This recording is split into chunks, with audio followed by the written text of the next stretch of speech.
Good evening, Fasters. Puppeteer here again for another micro tutorial. This time you can see that there's a bit of a different screen sitting in front of you. I've finally managed to get my hands on a Forte, and I'm going to be doing some micro tutorials and I guess some regular tutorials on the Forte going forwards.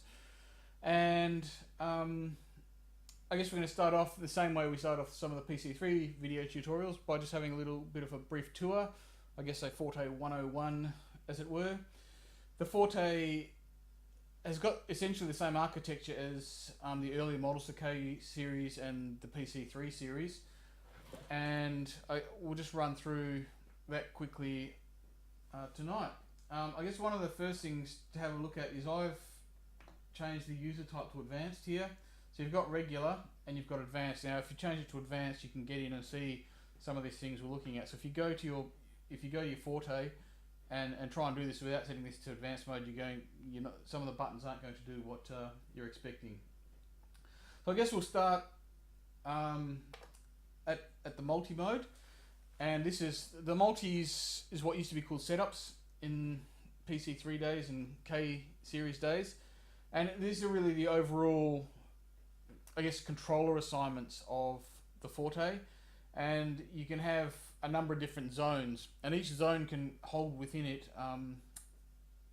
each zone can have the whole controller setup, but also within here you can have these different zones, and each of these zones can contain a program, and you can set these to the same MIDI channels or different MIDI channels, but I guess for the sake of simplicity, let's just sort of say each of these has got its own MIDI channel, its own program on it, and you can set key ranges to these. So you can, for example, we can limit this key range to do splits, or we can layer them so that the second zone, for example, might have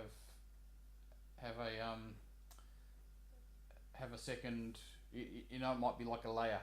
So there's two layers where all the keys are playing the same notes. And if you go through and have a look at some of the examples, the factory multis that come with the Forte, you'll see both layers and splits within the multi-mode itself. So multis are all-encompassing things. A lot of things you can do with them. You can assign arpeggios to them. You have to forgive me. I'm still going through this myself and learning it a little bit.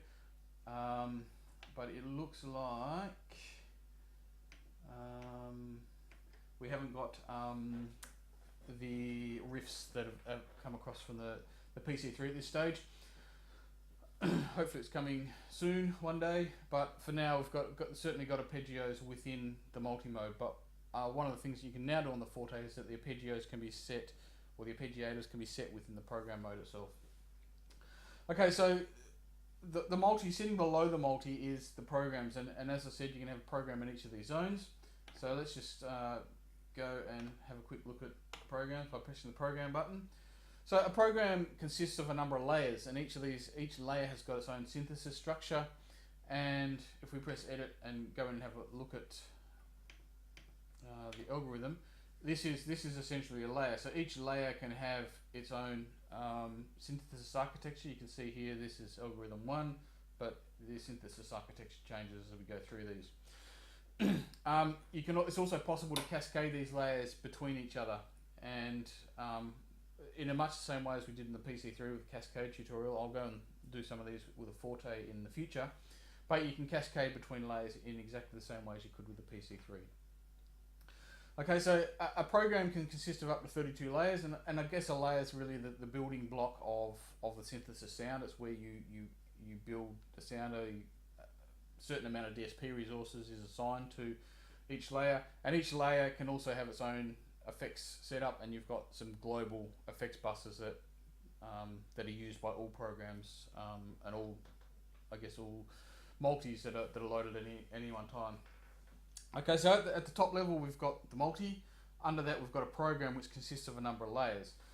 The program has got some global parameters, and that's on the common page here. So the things that are on this page here affect all the layers together. Pretty much everything else, such as key maps, layers, the ARPs are global to the program, But all these things like the DSPs, the output envelopes, LFOs, functions, and all that sort of stuff are all independent for each layer. Now, sitting underneath the layers is a key map, and a key map is, so if we just go back to the algorithm page quickly, a key map feeds into this pitch block. So a key map really is what goes out and finds the sounds and what it reports to this.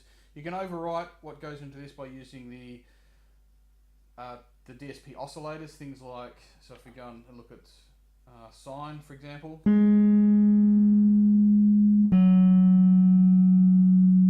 Okay, well, that's a bad example. Let's just go back to algorithm 1, because we've that one actually had to bypass. So if we set this to sine, okay, the sine overwrites what's coming in from the key map. Okay, so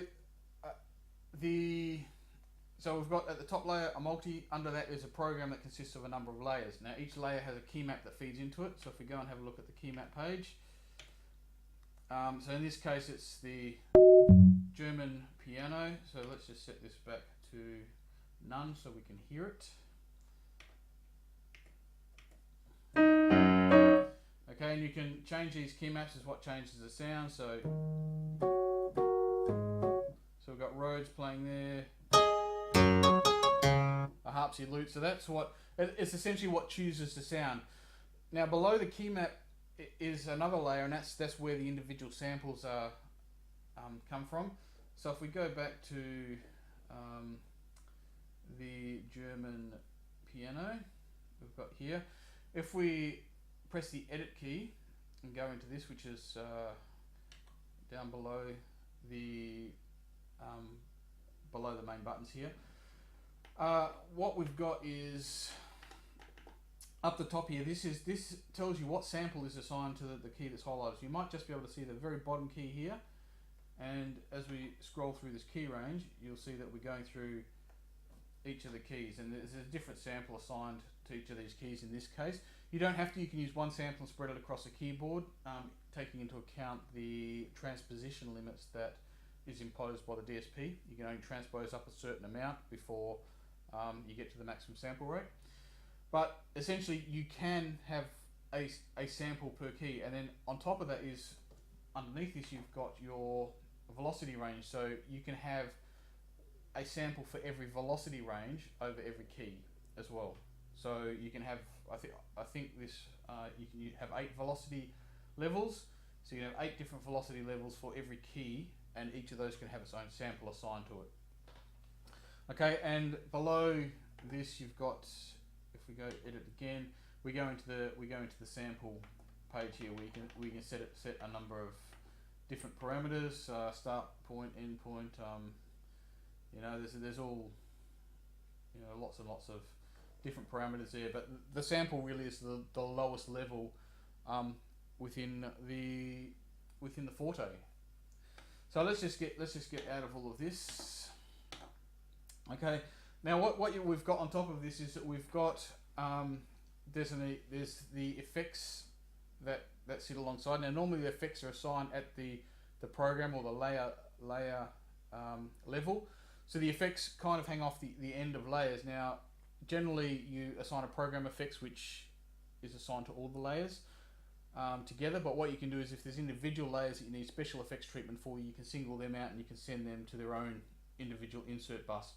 Then on top of that you've got 2 auxiliary buses which are generally used for things like reverb that you want to use globally across all the programs, and each you can use each layer to send to those, or each program or each multi can send globally to those effects.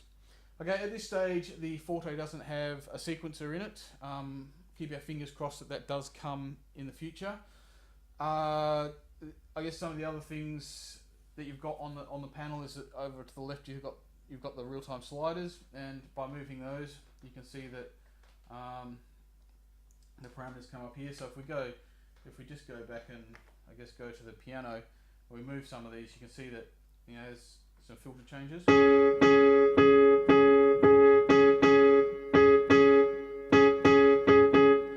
Okay, so you've got these the sliders change parameters in real time, and with a Forte now, taking advantage of this colour display, they can add things on to what you've actually, give a much better description of what the sliders actually do to what we used to have. We used to have to try and memorise what the sliders did.